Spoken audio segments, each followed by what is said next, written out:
All right, welcome to the Tactical Games Podcast. This is our performance podcast after Action report. action report. Yeah, but you gotta say action Performance twice, though. Action. Yeah, you gotta make it sound cool. After what event were we just at? Arizona. Sierra Vista. Sierra Vista, yeah. It's the first one, man. Come on. It was the first one of the year. It was. First one, best one. I hope not. I mean, it was a great event, but I hope that's not the best of the season. But it was phenomenal. I mean, it was fun to see everybody. It was fun to kick the season off. Practice score kicked their ass as always. But aside from that, I think we ran a damn good event. Yeah. So let's before we go over the slapping ourselves in the back and congratulating ourselves. What went wrong? Well, I forgot the barricade legs, so that was the first one. That was my fault. What else did you forget? Or a homeless man stole? What was the? Yeah, homeless man. I'm sorry, I don't think we're allowed to say homeless man. An unhoused stole our diesel fuel tank cap at a QT. I ran him down. I tried to stop him. Just so fast. Yeah, he was quick, man. They're quick. Crack does a lot. They can run fast on that stuff. So no, I lost the diesel gas cap halfway through the trip.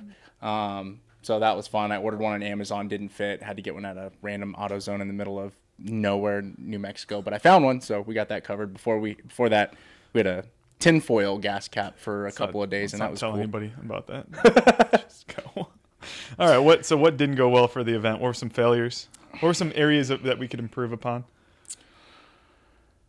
Man, so we tested some of the things with practice score beforehand, and we tested everything. We thought. We thought, and then getting into the point stages, not being able to add the values for that. I don't know.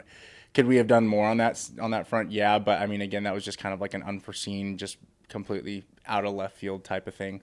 That was a little frustrating. So we had to do a little bit of back end work. And so you want to dive into that a little bit so people understand? Yeah. So you guys know on our end, when we're inputting scores, you have stages. A stage is worth a total of either 50 or 100 match points.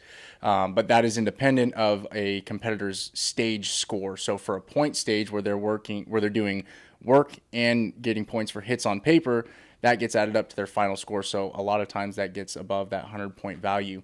And in using practice score 2, that was a bug that they fixed. So during the weekend when we were having our scoring managers putting in those scores, they weren't able to put in a value higher than 100. Right. So posed a little bit of an issue for us, but luckily, we had everything written down and backed up on scorecards. So we were able to create an Excel file. You and Hove did all your guys' nerdy brain stuff and put formulas together to get us the points that we needed so we could input those scores. So we ended up having to backfill all those scores, which for 2 full stages was north of 350 individual scores we had to put in and adjust. So, yeah. But even with all that being said, like, we got it done, and we were both trailers packed, award ceremony done, people leaving the range by 6 p.m. on Sunday, which was awesome. So I know, had it not been for that little scoring hiccup, I think we probably would have been out of there about 20 minutes after we completed.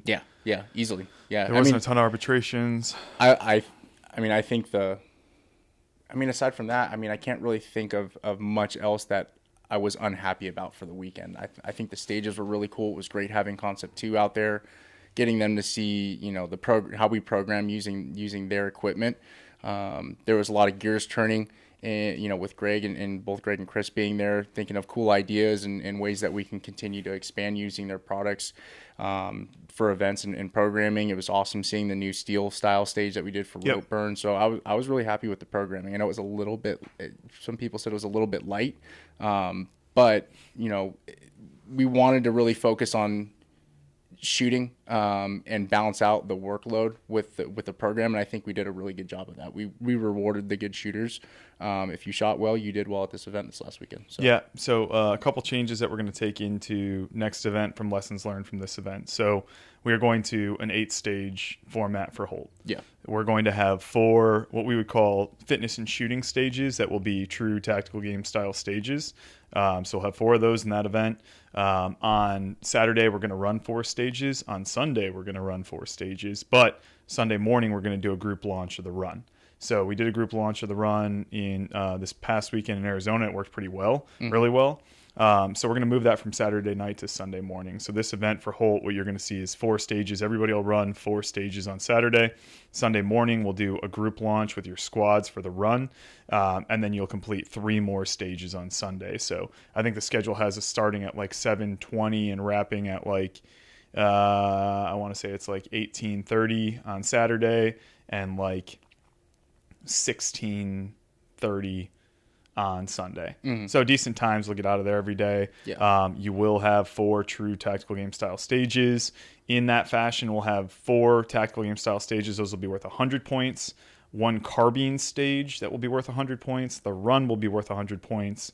And then you'll have the floater and the shooter's aggregate. Yep. Both of those will be worth 50 points. So the idea is going forward, any stages that you can practice beforehand are going to be 50-point stages. Yep. And any stages that are kind of the unknown style tactical game stages along with a run, because I mean, you can practice for a run, but it's, if you don't know the distance, you're just guessing at that. Yeah. You don't know what we're going to require for loadouts. You're kind of guessing at that. And for the carbine stage, I mean, it's always unpredictable. But the predictable stages that you can practice beforehand, those will be 50-point stages for the rest of the year and everything else. So you'll have a total of 700 match points available for a weekend. 600 of those will be between the 4 tactical game style stages, the run and the carbine shoot. The carbine shoot could be alternated between the 2-gun shoot too, depending on what we have and what's available when we get there.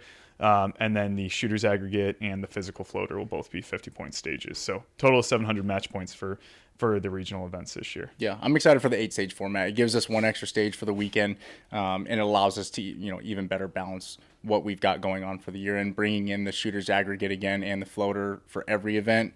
That was another unforeseen for Arizona, where we had to make a couple of adjustments for what those stages were worth. But again, I still think it was a well-planned program, and a little bit of a learning curve there, adding those back in. But doing the 8-stage format, I think for the remainder of the season is going to be really cool. Well, we also had long-range capability. And whenever we have a long-range capability, we want to use it. So we could have cut out the carbine and put another tactical game style stage in there, but I don't think that would have been appropriate. I think it was good to be able to test people out. I think the first target we had was 5'10" or 5'20". 5'11", I think, was a true yardage on that. But it was I thought that carbine course was awesome. Yeah. Anytime you do like the reset plate like we did for Sniper Challenge. Yep. It's fun. You're just having people go near to far. I think it was really cool to see how people tackled that this year. I think we had 6 60-plus competitors, and I think we had 5 50-plus on the women's side. Yep. I think those are the numbers that I saw. That was pretty awesome. I know there's a lot, like Jeff Craddock is a guy, he's like, hey, put the photo up of all the 60-plus competitors. We didn't take one, but we will next event. Yeah. We definitely want to showcase those guys and let people know that regardless of your age, like, we want you out. We want you there competing. There's no reason that you have to just stop because you've passed a certain number. So I'm excited to get more competitors out in that age bracket. Anything else before we get into performance? No, let's dive into it. All right. Let's jump into our main page here. So go over to that. There we go. All right. So here's what we're looking at. Overall score, Kyle Martin with the win, took the W overall for the match. Let's see who we had a lot of 40-plus competitors that were up in the top 2 with Reeves and Drum.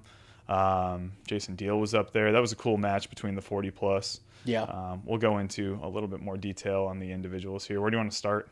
Let's start in the 40-plus. That was a great division this weekend. That was a super. That and the 50-plus were both like very stacked divisions this weekend. Like the depth of how many people were competing in those divisions, and then like the people that showed out for that. These are a lot of the top guys in the division throughout the country. So it was cool to see them all competing this weekend. Drum came back and just crushed on people. That was pretty awesome. As he does, as he tends to do. Jason Deal hung in there. I mean, there's a pretty good point spread. He got 5 points or 5% between first, second, and then almost 8% between first and third. Mm-hmm. Brandon Rodas. How about Brandon, man? Dude, he's a savage. He's a savage. He's an absolute savage. That guy has cardio like you would not believe. He smokes marathons on a regular basis throughout the week. Like actual full-length marathons, just goes to run them, half marathons. Like the guy has an absolute engine on him and could not be a nicer dude. Yeah. It's funny because when you look at him, I posted that video of that macaw running.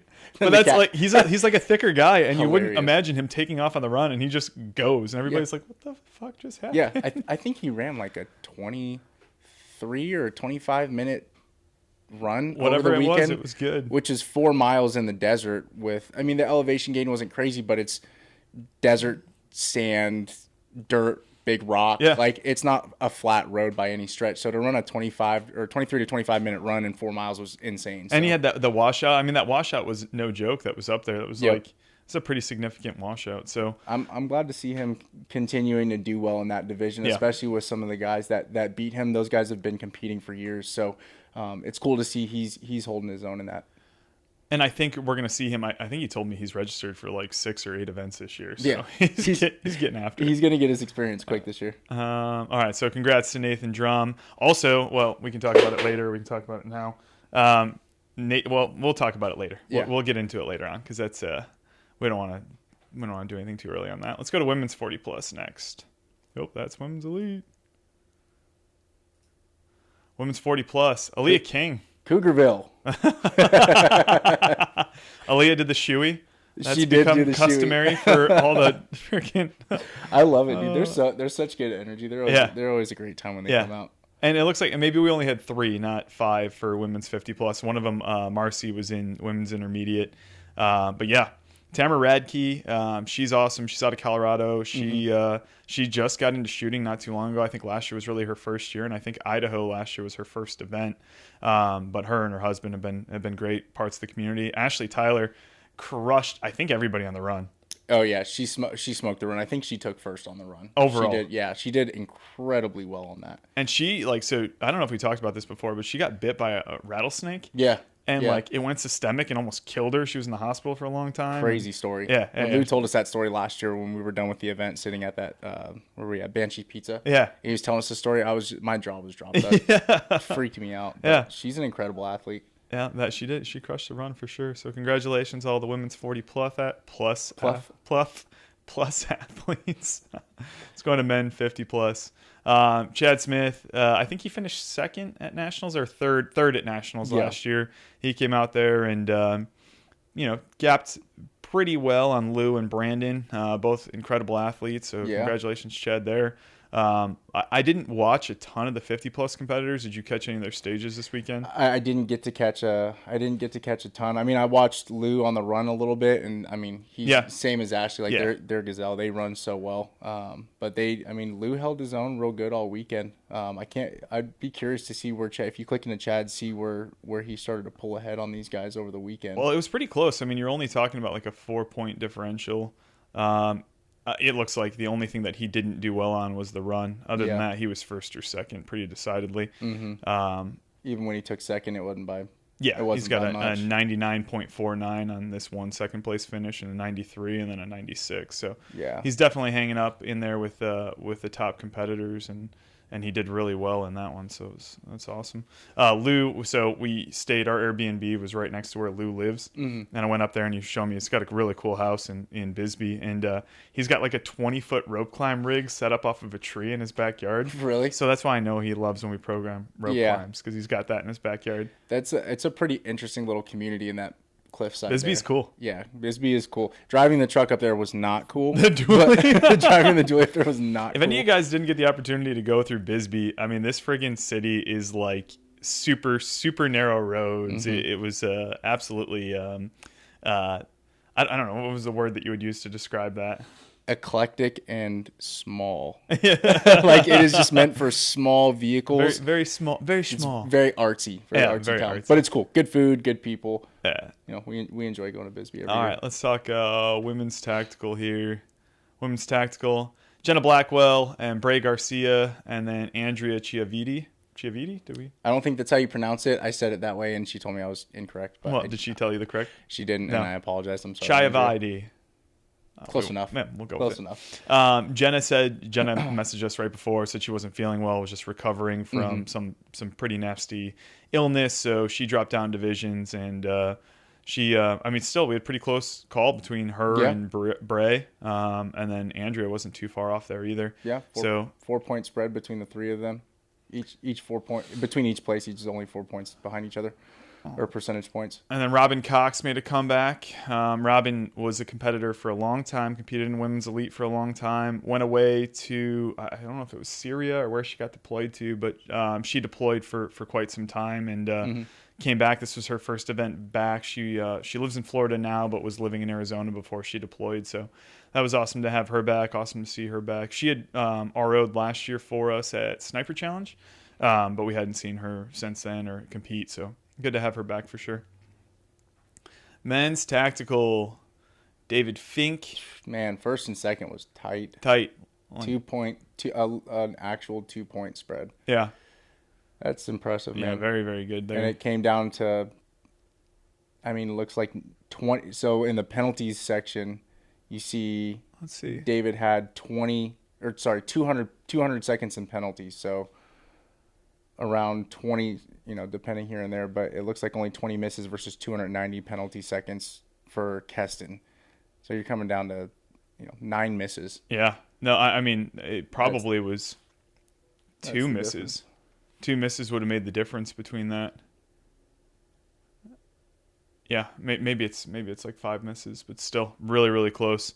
So Kajitani, that's how you say it. nice. Keston Kajitani, David Fink, Eric Vela. Yeah.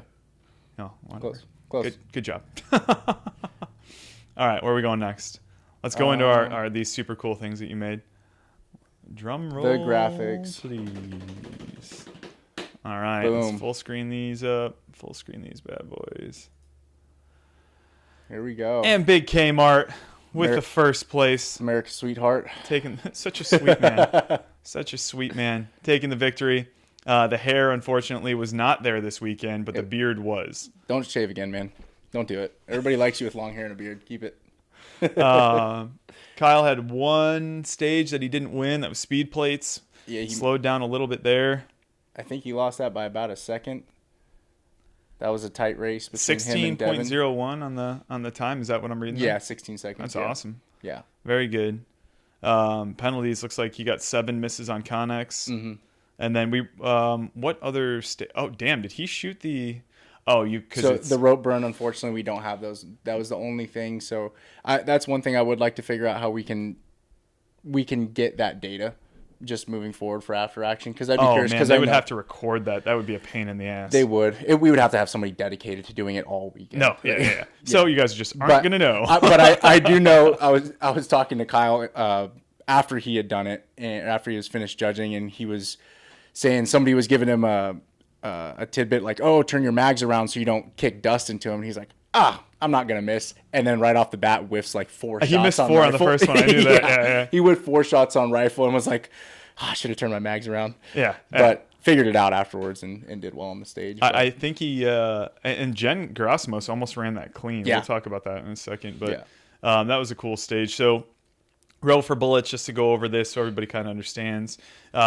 This was similar to stages that we've done before. We've done burpees for bullets or bike for bullets. Row for bullets was every calorie that you earned on the rower earned you a rifle round for the first round, and then pistol round for the second round. The rifle shot was 320 yards. Yeah. You had a full I think it's 16 by 20. 16 by 19. 16 by 19. You had a full 16 by 19 sheet of paper out at 320 yards. Mm-hmm. Those were 2 points for hits. And then you had dot torture, which was much closer, 3 yards for dot torture. Mm-hmm. Definitely a very attainable shot for both. We saw some different strategies on there, which I really liked. Saw a lot of people taking different ways and kind of going about that different approaches. And Kyle crushed this one. It looks like 218, so did very, very well for that. Yeah, he was one of the few people that got through all of the actual work, and he ended up getting, I think he ended up getting like 8 additional points afterward. 8 calories after all the shooting. That's awesome. All right, so carbine.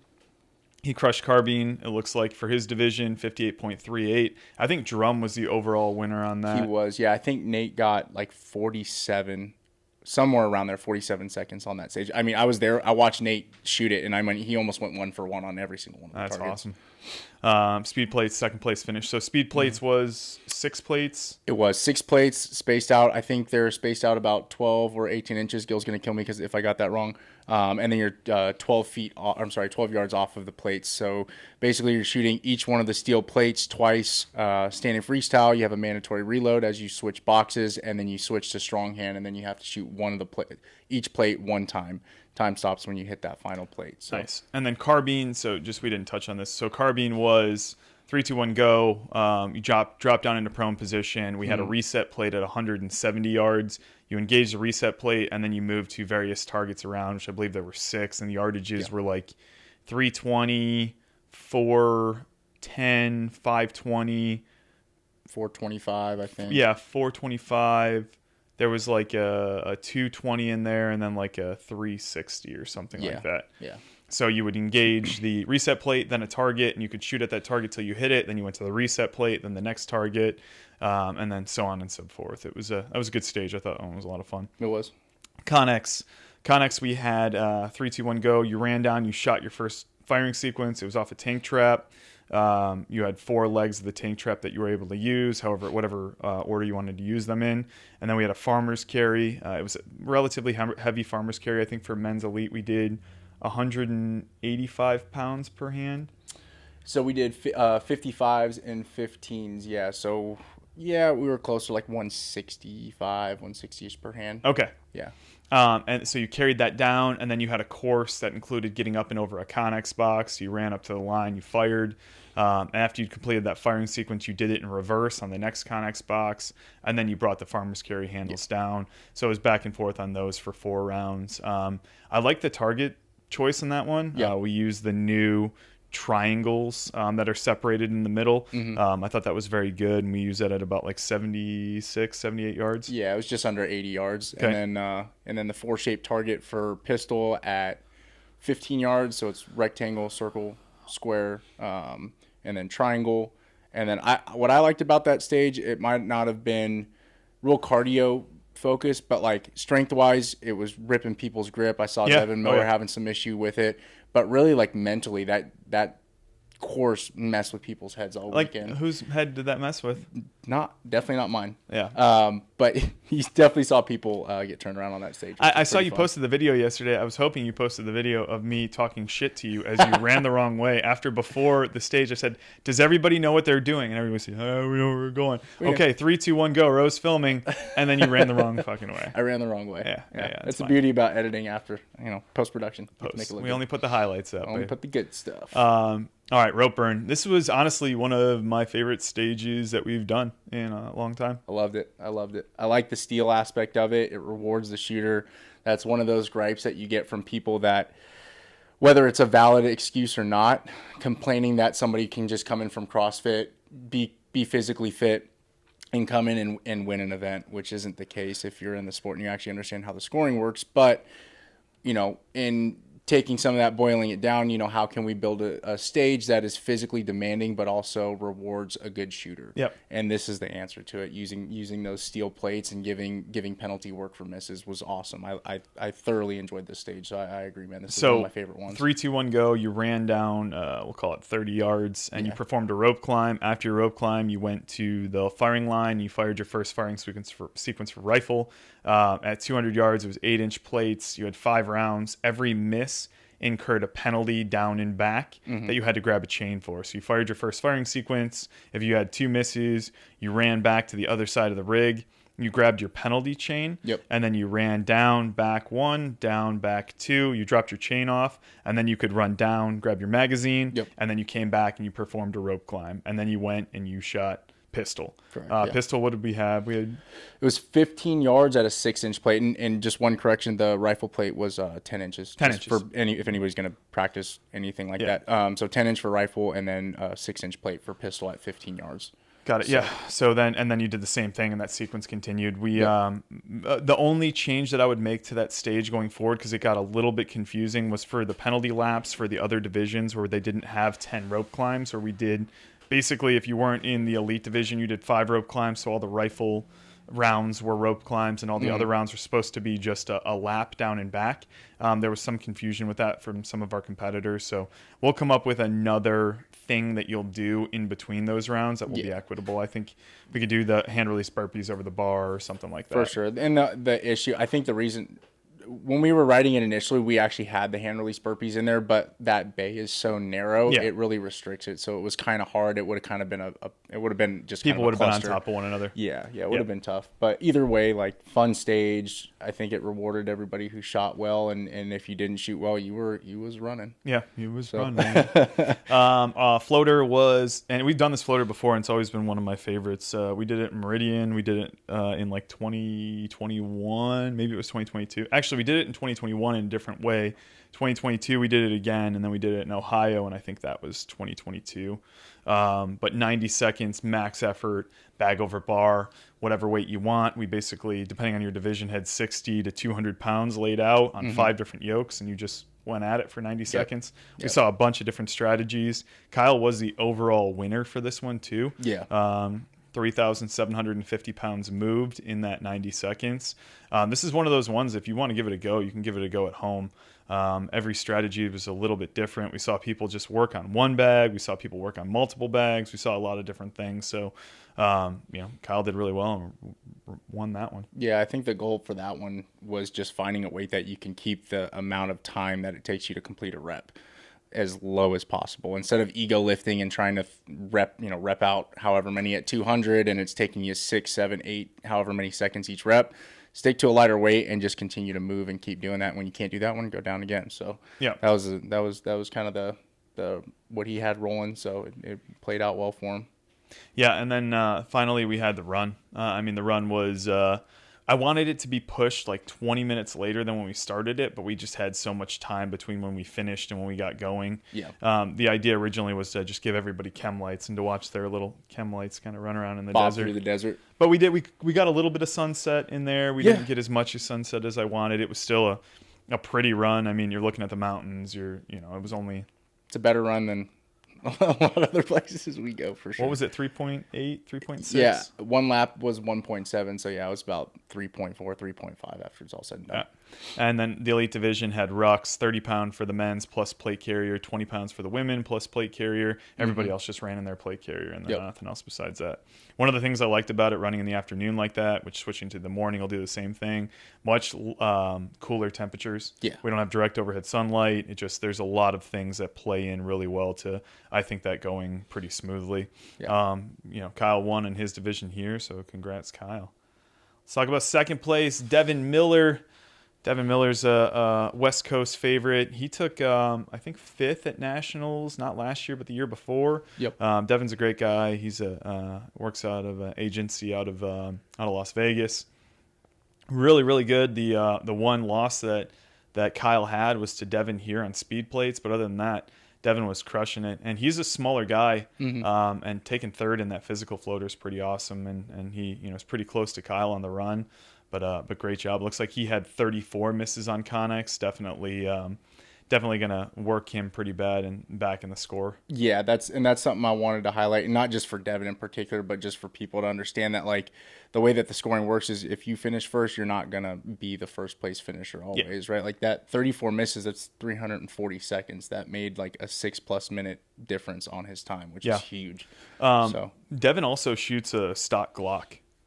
The fact that he did speed plates and got first place on that is pretty impressive with the stock Glock. Yeah. I think he just put a red dot on it because he was not shooting with a red dot for a long time. So Devin, he's one of the guys that, like Shane and like so many others that are out there, like going out there and performing well with a performance pistol. I'm not gonna talk shit about Kyle, but like Kyle runs a Nighthawk and Devin runs a stock Glock. Yeah. So big difference in the way those two guns can actually perform. So it's great to see somebody running that kind of kit ending up on the podium. Next up, we have Daniel Ware. Is that a photo of Daniel? That is. Are you sure? Positive. That's an old one, huh? That's from Texas last year. No, is it? Yeah. It doesn't look like there's even a red dot on that gun. He didn't shoot a red dot all last weekend. Did he really not? Yeah, he shot straight iron sights, dude. Shut up. Yeah, he's an absolute cowboy. There you go. He shot iron sights last weekend. Daniel Ware coming in with a win. That was awesome, man. And I was watching him shoot pistol on Row for Bullets, and he's plugging shots away on that target. Hell yeah. Kudos to him. I think I did see something about him coming back with the red dot for his next event. So I think we'll see him with the red dot moving forward. It looks like he had 38 misses on Connex. Yeah. And the time that you have there is an overall time, correct? Yeah, exactly. Okay, with yeah. penalties incurred. Yep. Got it. So he Yep. didn't finish in 16:38. It was a No. 15-minute time cap. That's with 380 seconds worth of penalties. Correct. Yeah, Awesome. that column previous to it is his raw time. Oh, so I he see it. finished Yep. in 10:18. Yeah. Cool. Awesome. You want to talk about? Well, I guess we'll talk about that after the end. Let's talk about the woman of the hour right now. It's not letting me. Uh-oh. The woman of the hour. Blair Drum. So, if you guys didn't see it, this was one of the coolest things I think that's ever happened at the Tactical Games. When announcing the podium winners, Blair went up there to take her photo, and 3-2-1'd it, and then unveiled photos of her ultrasound. Yeah, that's so pretty cool. big congrats to Nate and Blair Drum for their pregnancy and having that baby. That's awesome. And then we saw her, Lexi Dickinson, and who was the other? Oh, Kalarina Woodard. Yeah. All came up and you know the future of the Tactical Games with That all was their pretty little cool, kids. man. That was really cool. Yeah, it was awesome. Blair's, I think, got one more event in her, and then she's going to help us out by ROing a couple matches later on this year. So big congrats to the Drum family, and big congrats on the dual podium spots, the first place finishes. Pretty awesome. Blair definitely did really well. I think that's his 22nd, 21st. Everyone, we just get a little on the run. 21 NDs. Yes, sorry, that was a typo there. That was supposed to be second. Oh, okay, got it. Second on the run. My mistake. Smaller division for women this match, but still she crushed it. Yep. She was hanging up there, and if not like the first place finish, even in the second and third place finishes, was really really close score wise. So if you notice the match points, I mean for rope burn, her and I don't know who the winner It was Jen. I mean, they finished like I want to say like one. She finished like a second or two literally behind her. Got it. Okay. That's why that score is so tight. Yep. And then even the floater, she finished third. She's still in that top 90 percentile for match point. And I think that's supposed to not be out of 100. It's supposed to be out of 50. But you're learning. It's fine. It's fine. No, that's the percentage. Match No, that points. was percentage. Yeah. Sorry. Yeah, it's my okay. mistake. No, you did your best. You're doing your best. And Yeah, that's you what know, matters. hey, the math is right up there. The math is correct at least. Next up, we have Jordan Sessions. So Jordan went out there, and I think we're going to see her quite a bit this year as well. A mag grip is something that we'll have to work through and help her on maybe. But yeah, great score. She did really well this weekend. She had 26 misses on Connex. And then do you have 20 misses? Oh, she didn't shoot 20 rounds on rope burn. Correct. Yeah. Got it. Okay. Yeah. Well, So- no, that was just I think it was just a single round For a that she rifle? had left for rifle because each round was 20 seconds left over, and I think she just had one. Got it. Okay. Okay. So, floater fourth run. She crushed the run, beating up on all those other girls in the run. Connex, and again, it was the raw time and only 26 misses. Where I think what did we have for Blair? 43 misses for Blair. Yeah. And then 47 misses for Jen. So she definitely made up some points there for sure. Yeah, and I want to say that's maybe her second or third individual event that she's done. So a big performance jump in just overall accuracy. Yeah, Comes from a fitness background, but the shooting accuracy she's gotten a lot better in the last year. So kudos to her for taking second. I think we'll see a lot of Jordan in the future. Oh yeah. Next up, Jen Gerasimos. Jen is the Skirmish affiliate manager, her and her husband, Kurt, for our Phoenix match, our Phoenix Skirmish. Love those two. They're awesome. They put on one hell of a skirmish. Everybody that goes out there is so complimentary of everything that they're doing out there. So if you guys are in the area and interested, definitely go out and hit up their skirmish. They run it at a range called Cowtown, just outside of Phoenix. Jen did really, really well. A lot of first place finishes. And the deciding factor here was when she didn't finish first, she was pretty far behind and got gapped pretty bad. So 71.91% on the run on a 50-point stage. That's some number like 15 points back, just under. I think it's probably like 14 and change. For the floater, she won that one, but it was a close race. We saw that with Blair. Like she was pretty close there. The other fourth place finish was the true 100-point stage where she finished 22 points behind in fourth place. So a lot of big swings on the actual tactical game stage made the difference. Yeah. Stages made the difference between it. For sure. Commanding first lead on the floater stage with 2,400 points on that one, which is big. Yeah. Yep. Awesome. All right, so now let's talk about our performance this weekend. Since everybody else, let's talk through how the stages went for you. What'd you shoot first? Talk to me what your gear setup was. Gear setup. So pistol, I'm still shooting a staccato. I'm still shooting my staccato P with that Safari Land holster. I've got the Loophole Delta Point Pro red dot on there, and a TLR 7A flashlight. And then for rifle, I'm still shooting my Sons of Liberty. I did swap out the scope on there now, so now I've got a ATACR on there. So aside from that, put a new trigger in it after Sniper Challenge last year, after you guys wouldn't stop making fun of me for shooting a mil-spec trigger. We'll never stop making fun of you. But yeah, so that's what I was running. And then, aside from that. What was your best performance on the stages? I felt like I did good on the carbine stage. I felt really good on the carbine stage. Yeah. I mean, even for like half-ass zeroing that rifle in a couple weeks beforehand, not knowing my holds, I shot it in like just over 90 seconds, which for me was good. I was really happy with that.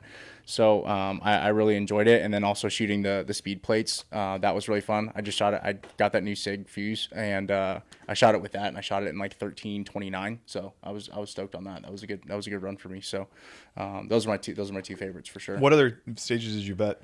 Did the Connex stage? Oh yeah. But did you bet the rower stage? I did bet the rower stage. I got I got 85 work points, and then I think I hit 21 on rifle, so 42 points for rifle, and then I shot 25 points for pistol. Nice. So I didn't do terrible, didn't do great. Again, just like that, I'm not 100% on my holds, so I lost a lot of points on rifle. How'd you do on the Connex stage?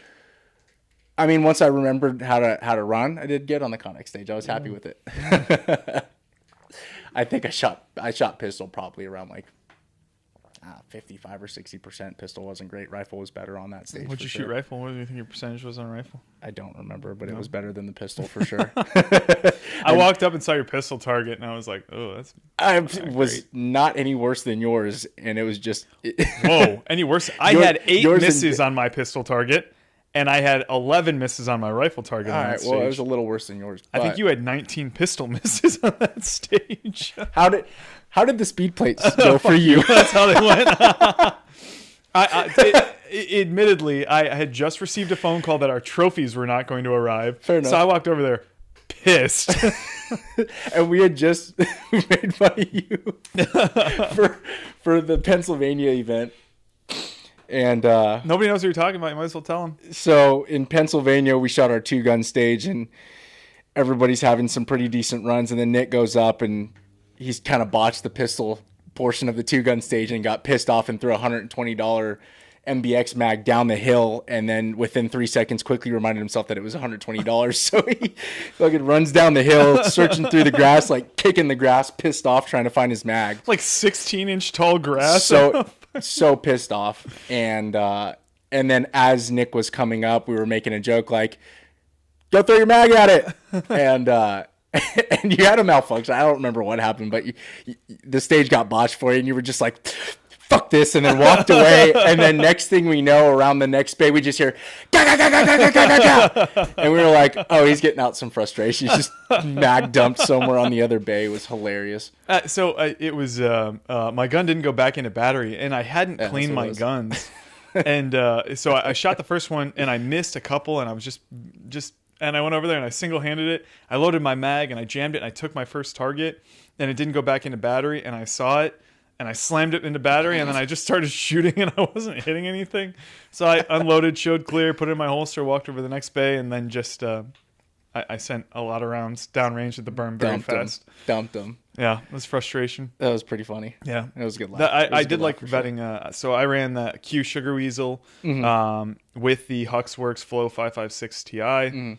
And Night Force ATACR, and then for pistol I shot a Hayes custom Cobra with an acro, right? an aim point acro on it. I shot really well with the grip fatigue because I'm getting much better at pistol shooting. With the grip fatigue, I felt like I shot pretty well on the Connex stage. Rifle, I locked in my position. I got a really good position. I knew my hold pretty well, and it was I missed because I was breathing heavy, not because I was any of my mechanics or anything like that. So, and I was trying to beat Gil because he was shooting fast and outrunning me, and I didn't want him to beat me in raw time. And he did. He beat me by like 2 seconds or 3 seconds. He put the burners on. He could hear you coming behind him, and he really like shuffled his way down to get across the finish line before you could.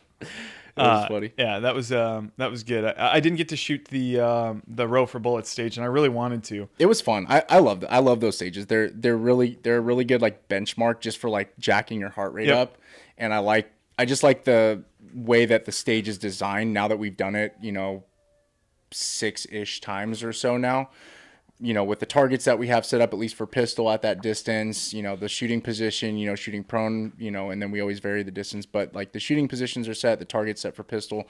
I really like the flow of that because we can do that anywhere. Yeah. We can bring in those different machines and just kind of test a different level of fitness. So it's always really cool. How did you feel about a 1 to 8 on the 320-yard rifle shot? Like, did you feel like you got pretty good rapport? You could see what you were doing. You had an understanding. I couldn't see where my impacts were on the target. The glass is a lot clearer than the previous optic that I was shooting on that Sun's rifle.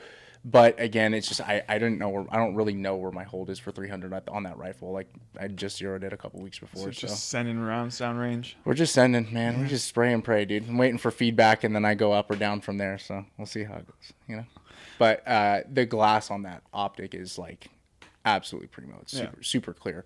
But the carbine stage was really fun. I enjoyed that. Like even going from a 1 to 10, but with a 1 to 8 with the glass clarity on that, like I don't feel like I'm missing out on having that extra 2x of magnification. Sure. I really enjoyed that. Anything else you want to throw in from the weekend or before we go? No, man, I thought it was just a really fun event. It was good. It was good to kick it off. It was good to get a win in Arizona versus last year because last year kind of kicked us in the teeth. Our generator went down immediately. We were having scoring issues. It was just kind of like a left and right deal for us on Saturday. Yep. So for this event to go off and it's always nice to just see the work that we put in the off season come together for us when we run an event first off. So it was good, man. It was just good to see everybody. I really enjoyed myself. How about you? No, there's no off season. That's why I always put the air quotes there. Yeah. Okay. No. I like the event. I had a good time. There's a couple things that we needed to change, needed to adapt and grow from, and we'll implement those things, put them in this year, and keep on trudging forward. I'm excited to go out to Holt. We have a much bigger. I think we had 160 competitors total with the teams in Arizona. I think we'll have like 270 like at it'll least, be the number for Holt. So yep. Stoked to get out there and try this new format and see how everything goes with the 8 stages, and I think people are really going to dig it. And we do have our friends from Marathon coming out to Holt. Yeah, that's always fun. I love having the marathon targets there. That brings a really cool element. We've got some cool ideas for those in Holt, so I'm excited to test those out. And we're going to have Sons of Liberty Gunworks is the event sponsor for that one, so we'll have some good Sons prizes up on the prize table. Mm-hmm. And a new guest coming out from Sons to visit us, so we're excited about that. A little bit more on that to come, but yeah.